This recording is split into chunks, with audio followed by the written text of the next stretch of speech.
कर्नाटक जीत के साथ ही कांग्रेसी खेमे से क्रिस्टल क्लियर मैसेज आया। इस ट्वीट के जरिए कांग्रेस ने ये मैसेज दिया कि कर्नाटक की सियासी पिच पर करप्शन के मुद्दे को कांग्रेस ने कैश कर लिया।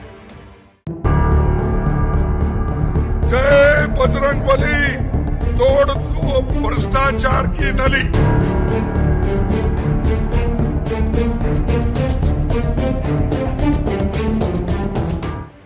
कांग्रेस का विक्ट्री फैक्टर तो क्लियर हो गया, लेकिन सवाल यह है कि कर्नाटक में बीजेपी से कहां चूक हुई? वो कौन सी गलती है जिसने बीजेपी को दक्षिण में जीत का स्वाद चखने नहीं दिया? इसके हाईलाइट पहले जानिए। वजह नंबर 1, सत्ता विरोधी लहर। वजह नंबर 2, कांग्रेस ने करप्शन के आरोप लगाए, बम्बई सरकार पर 40% वाली सरकार का तमगा लगा। वजह नंबर 3, टिकट बंटवारे पर नेताओं ने बगावत और येदियुरप्पा की नाराजगी। तो क्या यही फैक्टर कर्नाटक में बीजेपी को हाशिए पर ले गए? बीजेपी हार का मंथन कर रही है, लेकिन कांग्रेस जीत के बाद और एग्रेसिव है। हमारा पूरा प्रचार यही रहा था कि जनता के मुद्दों पर हमें बात करनी चाहिए। वो मुद्दे हैं महंगाई, बेरोजगारी, भ्रष्टाचार। जनता विकास चाहती है। कांग्रेस ने कर्नाटक कैंपेन के दौरान बम्बई सरकार के करप्शन को टॉप लिस्ट में रखा। कांग्रेस की स्ट्रैटेजी कारगर भी रही। कांग्रेस जो मैसेज कर्नाटक की जनता को देना चाहती थी, उसमें कामयाबी मिली तो असर चुनावी नतीजों पर देखा।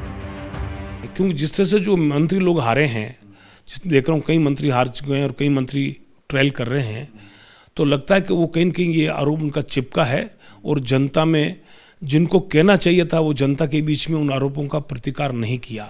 रही बात बीजेपी की, तो टिकट बंटवारे को लेकर पार्टी के दिग्गज लीडर्स आला कमान के फैसलों से नाराज थे। बीच में यहाँ तक खबरें आई कि येदियुरप्पा जो कैंडिडेट चाहते थे, उनकी जगह ऐसे चेहरे को टिकट दिया गया जो कांग्रेस कैंडिडेट्स को टक्कर नहीं दे पाए। उधर कांग्रेस ताल ठोक रही है कि करप्शन ने ही बम्बई सरकार की लुटिया डुबोई।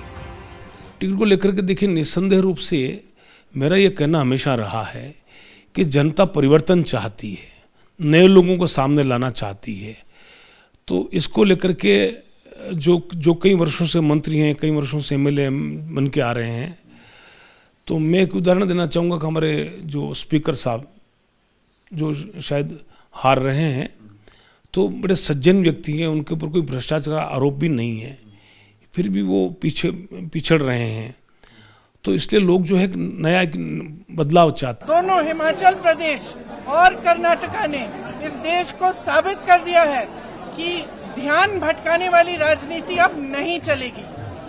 कर्नाटका की जनता ने अपना ध्यान एकदम केंद्रित रखा, अपने मुद्दों पर रखा और ऐसा निर्णय लिया कि जो वहाँ पे जो भ्रष्ट सरकार थी उसको निकाला गया।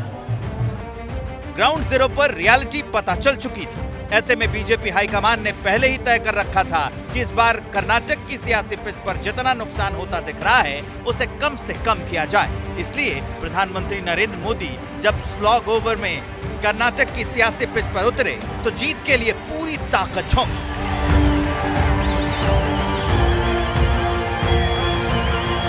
कई नेताओं का मानना है कि अगर पीएम मोदी धुआंधार कैंपेन नहीं करते, तो कर्नाटक में बीजेपी को और बड़ा नुकसान होता।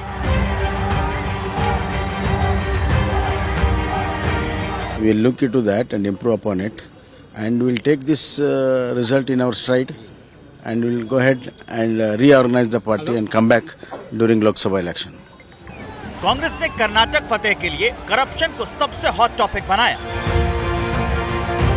इसी स्ट्रैटेजी के साथ कांग्रेस जनता के बीच गई और ये समझने में कामयाब रही कि अब की बार कर्नाटक में परिवर्तन जरूर है।